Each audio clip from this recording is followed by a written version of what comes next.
Io ringrazio il moderatore e ne accolgo innanzitutto l'invito iniziale, quindi cercherò di lasciare spazio ai relatori che verranno dopo di me, consegnando gli atti scritti per il convegno solo successivamente. Io penso che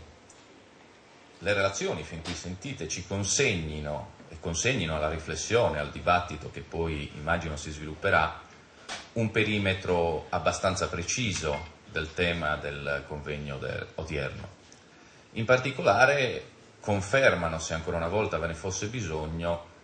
che la condizione di insularità, e quindi di tutte le regioni insulari, è unita da un minimo comune denominatore che possiamo riscontrare con una serie di svantaggi, di gap strutturali che sono sovrapponibili di realtà in realtà. Questo fa sì che una politica dei trasporti oggi più che mai diventi per le regioni insulari il presupposto, la precondizione per qualsiasi ulteriore politica di sviluppo. Porto l'esempio della Sardegna, semplicissimo. 1.600.000 abitanti su 24.000 km², questo sandalo di terra nel Mediterraneo, Sandalion la chiamarono i primi geografi greci quando ne definirono i contorni per le prime volte, non rappresenta in una economia globalizzata un mercato sufficiente, e questo è un problema economico. 1.600.000 abitanti purtroppo non giustificano da soli i presupposti economici per un'economia che si regga. Abbiamo bisogno quindi di connetterci di più e meglio con mercati più grandi e più ricchi. Questo sia sotto il profilo dei passeggeri sia sotto il profilo delle merci. Una politica efficiente dei trasporti quindi diventa, come dicevo prima, il presupposto indispensabile per poter far funzionare un'ipotesi di economia e un modello di sviluppo per questa nostra isola, come per tutte le isole del Mediterraneo e del mondo, mi permetterei di dire. Perché l'iniziativa pubblica? L'iniziativa pubblica della Regione Sardegna, consentitemi, ha in sé un paradosso, e cioè il paradosso del pubblico che interviene per garantire che esista un mercato. Solitamente accadeva il contrario. Le ipotesi di scuola di qualsiasi testo economico ci raccontano che tendenzialmente il pubblico tende a creare monopoli piuttosto che i privati. Questo è successo principalmente sui mari, con la vicenda che è stata ampiamente richiamata dagli organi di stampa, dai mass media, che quindi tutti ben conosciamo, che era quella del caro traghetti,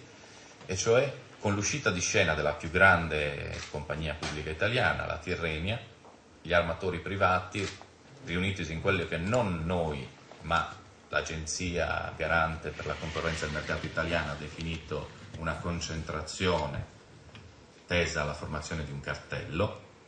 ha deciso improvvisamente di coordinare le proprie politiche tariffarie, rendendo di fatto la Sardegna ostaggio di una inaccessibilità di fatto sia per le persone che per le merci. La Regione ha inizialmente intrapreso un'iniziativa che era quella del dialogo con il settore privato, con gli armatori, per verificare, comprendere se vi fosse la possibilità di riscrivere insieme le regole e quindi cercare di affrontare insieme anche le criticità che avevano portato a questa improvvisa modificazione della politica tariffaria. Questo non è stato possibile e allora la Regione ha dovuto porre in essere un'iniziativa che era quella di utilizzare delle proprie navi per garantire delle linee di collegamento, che principalmente aveva 3 obiettivi. Poi ho visto che molta parte della discussione si è concentrata sul risultato economico della gestione caratteristica della flotta. In verità la Regione non ragiona in prima battuta in termini armatoriali, perché ha da garantire, lo richiamava prima bene nell'introduzione il moderatore, ha da garantire diritti universalmente riconosciuti, quello della mobilità, la coesione territoriale richiamata dall'Unione Europea, e quindi per noi era importante intervenire in questo mercato per garantire che gli altri adeguassero le politiche tariffarie. Questo è il primo grande risultato che si è riusciti ad ottenere. Era importante sotto un profilo sociale e politico garantire anche ai sardi e agli isolani quindi la possibilità di dire al proprio Stato nazionale e all'Unione Europea: badate che non possiamo più accettare di essere condannati supinamente a subire il cartello armatoriale una volta o la compagnia pubblica dall'altra, che non ci garantiscono qualità e quantità del servizio. E quindi la flotta aveva questo valore principalmente: garantire che un mercato esistesse, garantire il diritto alla mobilità dei sardi, garantire la possibilità alle merci di poter entrare e uscire dall'isola, che sconta, come tutte le regioni insulari, anche un altro tipo di problema. Ciò che entra come merci è decisamente superiore a ciò che esce, quindi c'è uno sbilanciamento commerciale forte che genera continuamente nella conduzione anche logistica del traffico delle merci dei problemi che non sto qui lungamente a raccontarvi perché ciascuno di voi conosce ampiamente. Si parlava prima della possibilità, della necessità di modificare il sistema delle autostrade del mare, di rivedere le reti europee dei trasporti. Noi ne siamo profondamente convinti. Siamo convinti però che qui, e la Regione Sardegna lo vuole fare, si debba rilanciare una grande questione insulare europea. C'è una questione aperta di tutte le isole, perché è proprio di questi giorni. È possibile, io lo dico per il mio Stato nazionale, per l'Italia, che si esulti per la realizzazione di corridoi sul mare Tirreno e Mediterraneo che congiungono il nord dell'Europa con Napoli, Palermo fino a Malta e taglino ancora una volta le principali regioni insulari al centro del Tirreno, e io dico qui la Sardegna. E allora sotto questo punto di vista, e lo dico anche per conto del Presidente della Regione, che non ha potuto essere qui presente per impegni istituzionali, ma che lo ribadirà nei prossimi giorni con forza, la Regione Sardegna intende intraprendere sotto questo profilo un'iniziativa forte di coordinamento e connessione con tutte le altre regioni insulari, perché l'Europa riveda assolutamente, immediatamente la questione dei corridoi ed integri tutte le regioni insulari. Noi chiaramente partiremo con la questione della Sardegna all'interno di questi corridoi, perché si ristabilisca un corretto equilibrio e si garantisca anche uno sviluppo armonico delle economie, perché qui non si tratta di una questione di colore e non si tratta di una questione semplicemente formale, si tratta della prospettiva, lo diceva prima il collega Spagnolo, dei trasporti da qui al 2050. Noi rischiamo, oltre alla desertificazione demografica della nostra isola, la desertificazione economica totale, perché se non siamo al centro delle dinamiche di sviluppo, di commercio, di traffico all'interno di questo mercato europeo allargato, per questa isola non vi è una prospettiva nel futuro. E allora ecco la necessità di un intervento pubblico che tende ad essere, in questa fase delicatissima, complicata, di crisi, che non devo certo rappresentare io qui, tornare protagonista del governo dei propri mari, e perché no, anche dei cieli, seppure con sfumature diverse, nella consapevolezza che il ruolo della regione e del pubblico non è quello di sostituirsi all'iniziativa privata. Però quando particolari condizioni come quelle insulari fanno sì che l'iniziativa privata tenda, per sopportare anche i costi che oggettivamente vanno riconosciuti, a creare distorsioni al funzionamento di un mercato normale, ecco, in questi casi noi riteniamo non solo che il pubblico debba intervenire per regolare questo mercato, ma riteniamo che l'Unione Europea debba, rivedendo, come è stato detto, l'articolo 81 o quanti altri articoli fosse necessario nel trattato, consentire che per sopravvivere le nostre regioni possano adottare misure straordinarie per garantire quantità e qualità dei traffici. Diversamente, se la produzione di questa penna in questa nostra isola sconta per la sua esportazione verso altri mercati dei costi che sono insostenibili, nessuna produzione si giustificherà più nella Sardegna, come immagino in nessuna delle altre isole. Questo ragionamento, che principalmente è focalizzato sulle merci, lo possiamo ribaltare assolutamente per quanto riguarda discorsi che già sono stati fatti sul traffico dei passeggeri.